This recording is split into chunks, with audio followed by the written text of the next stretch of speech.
of Europe being an ocean of blood and all this. And again, that's sort of death and destruction imagery from his clients. He thought in the individual psyche meant death and destruction of the dominant conscious in, in psychosis or something. But 2 years later, World War I starts, and so I think there's actually, it's not an accident that in this crazy time we live in, where there's seeming all these, the other pair of opposites in the world. There's all these oppositions right now, like the West versus Iran, Republicans versus Democrats. It's come to the point where it feels irreconcilable. And when we can cultivate holding these opposing pairs, I'm not saying you should both become Democrats and Republicans, but when some of us can hold that tension, again, the microcosm, macrocosm, we are, I'm sorry, I'm just going to say, but if there's a place for that in the world where you can hold these opposing tensions, we're actually saving the world from collapsing, from the paradox falling apart. Because again, the tension that's inherent in the paradox is the life force. What's interesting about that image too, and I don't know what he said about, did he write about all these images? Did he? In the text there's, sometimes it's, clearly a description of it, and sometimes there's the merest, that fish image earlier with the boat, there's pages later it is like, I was a fish in the fiery ocean of God. That's all, that's the only word, the only time the word fish appears there. This image specifically, not within the Red Book, and I'm not aware of, other than sort of very general comments, I'm not aware of any self-interpretation by Jung of the Red Book. Well, that figure that kind of looks like it's coming down from the sky, and there have been some other images that have things going on in the sky. I don't know if anybody else in the room has been following this stuff, but there's been so much information coming through on the internet in the last 6 months about spaceships. Yes. And what they're referring to as our galactic family coming to visit us in a much more dramatic and straightforward, out there way. Oh, there you go. Yeah, so there's, I wanted to look for other ways that, this symbol is a emanation from the collective unconscious. So you see it in the medicine wheel, and they didn't read Jung, and Jung didn't see this before he made his own thing. This is from the Shawnee National Forest, an ancient petroglyph, the Maltese cross, the Celtic cross, and then this, I just had to put it in, but it's a crop circle. So even if we don't know what the aliens look like, they seem to be tapped into the collective unconscious, and that gives me some hope. And so, thank you for saying that, because I wasn't sure whether I should. Well, there's a big story going on right now that I personally am really getting very intrigued by, and I've never known much about this in the past, but there are sightings of spaceships all around the globe now. There was one over the Olympic Games. On and on. They actually started toward the end of Jung's life, and he was very hot on the whole archetypal occurrence at the Cold War time of this image of these spinning discs. Oh.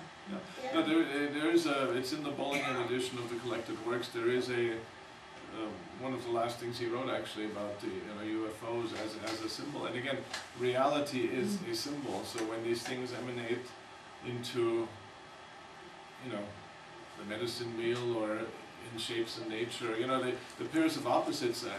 I'll get to your question in a second. When in alchemy they talk about when the opposites don't get along, some of the imagery is like that the masculine and feminine energy fight with each other, and so when a black widow eats its mate, that's an emanation of the same archetype. Why does that go that way? It's because that archetype. It's even more basic than DNA. You could say, oh well, the DNA made it, but what made the DNA is these organizing principles in the multidimensional realm out of which we emanate into this limited form. Yeah, just quickly, and this may be a very pedestrian question, two biographical questions. One is, he appears to have had art training, and where and with whom, and second, did he see action in World War I? And did any of these images come after the First World War? I don't know who Jung trained with. There were a lot of artists that visited him, and he always sort of downplayed his artistic side, but he's clearly very talented. I don't know where he got his training. It would come from a lot of time. It's not just talent. You can't do the calligraphy he's doing, for instance, without many years study. And he knows at least 3 hands quite well, medieval hands quite well. Yes. And you can't render light and perspective in the way he's doing here without a great deal of study. Yes. No, but he didn't. He did study art, so he was very big on watching Picasso's progression through symbols Duchamp. I think he was very affected by the nudes coming down the staircase. A lot of that, the early breakout artists in the 20th century. So he was very, very well versed in modern art. Well, and in terms of the, did he see action in World War I? He was stationed somewhere. I don't think he saw any action. But again, he had these visions of an ocean of blood covering Europe before World War I started. So I mean, he was fighting those psychic battles, if you will, through his receptiveness. Most of the artists I'm aware of that were in that period, if they did work before World War I and after, it changed a great deal. Yeah. And it affected them, especially if they were in it. For some of the pieces, he says this happened on this and this date. And again, he worked on it for 16 years, so sometimes, between when he wrote something down in the black book and when he painted it in the red book, sometimes years passed. So,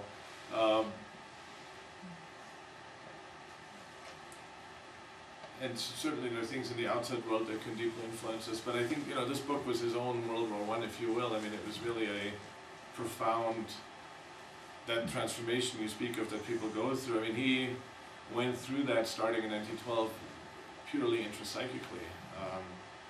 And again, it didn't, thank God, whatever wherewithal he had to not go crazy, to not have himself committed to the hospital, but to honor it. I mean, that's really the idea, is when you can honor that energy, it will either destroy you. If you honor it, you can maybe contain it and put it in a way that it doesn't destroy you. Have other people have some, similar kind of images, and have documented them like Jung did, that you know of? Well, yes, there were many visionary artists, if you will, but they didn't have sort of I think that balance between being a scientist and a mystic, Jung is rather unique in that. I mean, the Vision Seminar, he, for several years, looked closely at the artwork of this American woman, and I can't remember her name, but, and there are many other examples. There's a more contemporary example of a guy from Peru that paints what the visions he has, the landscapes he goes to when he does ayahuasca ceremonies. Mm-hmm. There was a I don't want to label it, but some of the art of the mentally ill, the descriptions are often like, I didn't do this. It was dictated to me, or I was told to do it this way. Or there was a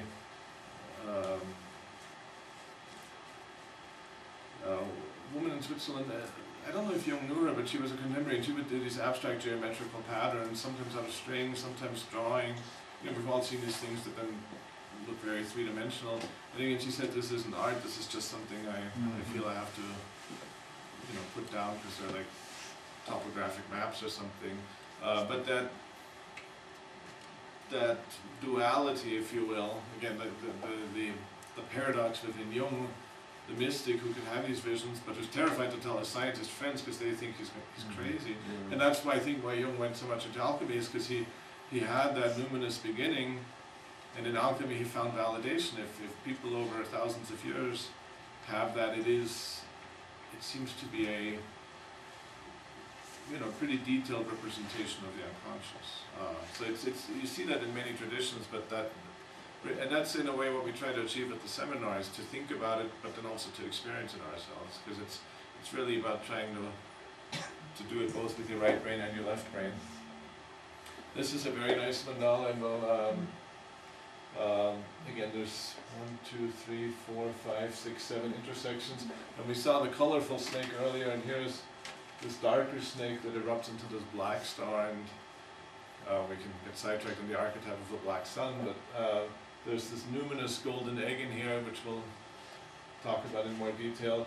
And again, the protagonist is in this seemingly material realm, but this clearly is some sort of abstract archetypal realm. And again, it's filled with these strange characters. And he wanted to say, I know what this is. And Mayan symbols for centuries couldn't be deciphered until they finally started to begin to decipher them. But for and even before the Rosetta Stone, one of the theories of Egyptian hieroglyphs was, oh, this is just nonsense, it's just decoration. So, just because we don't have the words for it or the eyes to see it doesn't mean it's not there.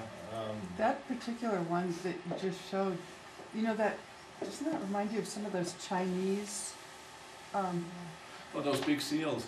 Yeah, and I don't even know what they and some of the patterns remind me of stuff you see in Chinese. Yeah. Old Chinese.